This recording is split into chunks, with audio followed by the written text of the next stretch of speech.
recording made with a digital camera, and so I'm trying that right now. Hopefully it works, but I wanted to say thank you to her, not only for that, but for wonderful videos that she's done so far. She's immensely relaxing, and if you haven't heard of her, I don't know how that's possible, but definitely look up Whisper Crystal.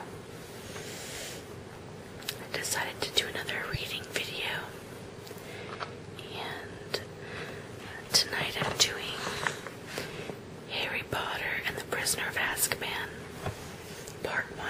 I'm reading part of Chapter 1, and I love the Harry Potter series. I'm going to be very sad when the last movie comes out and the whole story, the whole thing is over with, but I can't wait all at the same time. So anyway, here is Chapter 1 of The Prisoner of Azkaban. Chapter 1, Owl Post. Harry Potter was a highly unusual boy in many ways. For one thing, he hated the summer holidays more than any other time of year. For another, he really wanted to do his homework, but was forced to do it in secret in the dead of night.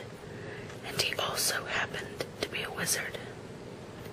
It was nearly midnight, and he was lying on his stomach in bed, the blankets drawn right over his head like a tent, a flashlight in one hand, and a large leather-bound book, A History of Magic by Bathilda Bagshot, propped open against the pillow.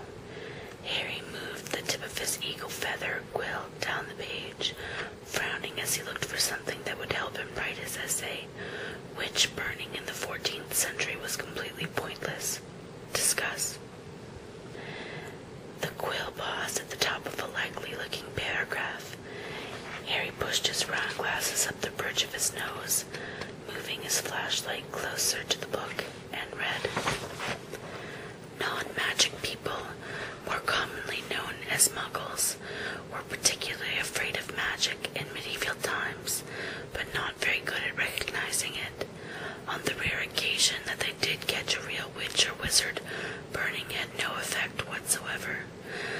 The witch or wizard would perform a basic flame-freezing charm, then pretend to shriek with pain while enjoying a gentle tickling sensation. Indeed, Gwendolyn the Weird enjoyed being burned so much that she allowed herself to be caught no less than 47 times in various disguises." Harry put his quill between his teeth and reached underneath his pillow for his ink bottle and a roll of parchment. Slowly and very carefully he unscrewed the ink bottle, dipped his quill into it, and began to write, pausing every now and then to listen, because if any of the Dursleys heard the scratching of his quill on their way to the bathroom, he'd probably find himself locked in the cupboard under the stairs for the rest of the summer. The Dursley family of number 4 Privet Drive was the reason that Harry never enjoyed his summer holidays. Uncle Vernon, Aunt Petunia, and their son Dudley were Harry's only living relatives. They were muggles. They had a very medieval attitude toward magic. Harry's dead parents, who had been a witch and wizard themselves, were never mentioned under the Dursleys' roof. For years, Aunt Petunia and Uncle Vernon had hoped that if they kept Harry as downtrodden as possible, they would be able to squash the magic out of him. To their fury, they had been unsuccessful. These days they lived in terror of anyone finding out that Harry had spent most of the last 2 years at Hogwarts School of Witchcraft and Wizardry. The most they could do, however, was to lock away Harry's spellbooks, wand, cauldron, and broomstick at the start of summer break, and forbid him to talk to the neighbors. This separation from his spellbooks had been a real problem for Harry, because his teachers at Hogwarts had given him a lot of holiday work. One of about the shrinking potions was for Harry's least favorite teacher, Professor Snape, who would be delighted to have an excuse to give Harry detention for a month. Harry had therefore seized his chance in the first week of the holidays. While Uncle Vernon, Aunt Petunia, and Dudley had gone out into the front garden to admire Uncle Vernon's new company car in very loud voices so that the rest of the street would notice it too, Harry had crept downstairs, picked the lock on the cupboard under the stairs, grabbed some of his books, and hidden them in his bedroom. As long as he didn't leave spots of ink on the sheets, the Dursleys need never know that he was studying magic by night. Harry was particularly keen to avoid trouble with his aunt and uncle at the moment, as they were already in an especially bad mood with him, all because he'd received a telephone call from a fellow wizard 1 week into the school vacation.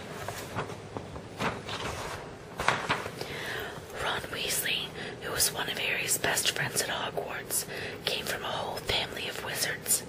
This meant that he knew a lot of things Harry didn't, but had never used the telephone before. Most unluckily, it had been Uncle Vernon who had answered the call.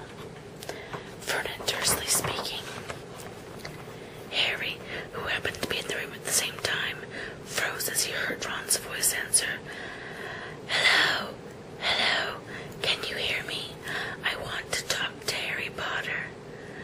Ron was yelling so loudly that Uncle Vernon jumped and held the receiver a foot away from his ear, staring at it with an expression of mingled fury and alarm. "Who is this?" he roared in the direction of the mouthpiece. "Who are you?"